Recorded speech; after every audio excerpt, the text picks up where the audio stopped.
ভারতের সাথে সম্পর্কের ইতি টানবে বাংলাদেশ?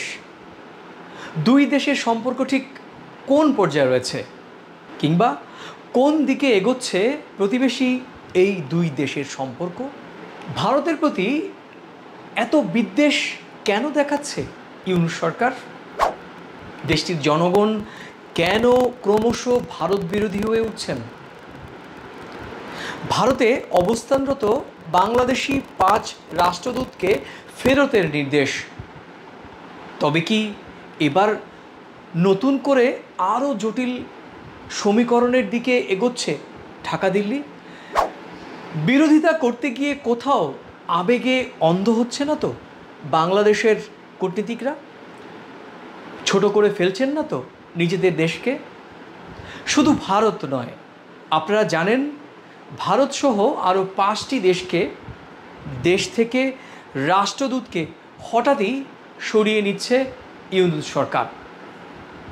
ঠিক কি উদ্দেশ্যে, কিংবা বলা ভালো ঠিক কোন উদ্দেশ্যে এই ইন্ধন কারা যোগাচ্ছেন?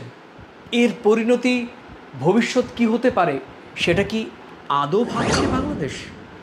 দিল্লি গোটা বিষয়ে মুখে কুলুপ এঁটেছে, কিন্তু দিল্লিও কি চুপ থাকবে, কিংবা কতদিনই থাকবে? আগামীতে ঢাকা দিল্লি সম্পর্ক নিয়ে কি ভাববে বাংলাদেশ? পরবর্তী পদক্ষেপই বা কী হবে?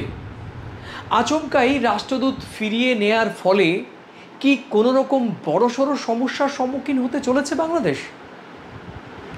বাংলাদেশের এমন আগ্রাসী মনোভাবের ফলে যে সমস্ত দেশগুলো থেকে রাষ্ট্রদূতদের ফিরিয়ে আনা হয়েছে তাদের প্রতিক্রিয়াই বা কী হবে? কি ভাবছেন তারা? তবে কি মানসিকভাবে ভারতের সাথে লড়তে চাইছে বাংলাদেশ? বা আবার ধরুন উল্টোটাও হতে পারে, মানে বাংলাদেশের পাশাপাশি ভারতের অবস্থানটাও বোঝা জরুরি। কেন ভারতের প্রতি দিনকে দিন মুখ ফিরিয়ে নিচ্ছে তার প্রতিবেশী রাষ্ট্রগুলো? বলা ভালো প্রতিবেশী রাষ্ট্রের মানুষ, সাধারণ জনগণ। ভারতের সাথে প্রতিবেশী দেশগুলো কেন এমন সম্পর্কের টানাপোড়েন চলছে? হ্যাঁ, শুধুমাত্র বাংলাদেশ নয়, ভারতের প্রতি চাপ আসছে সীমান্ত থেকেও। কিন্তু ভারতের ওপরে কেন এমন চাপ? আবারও কেন উত্তপ্ত সীমান্ত পরিস্থিতি?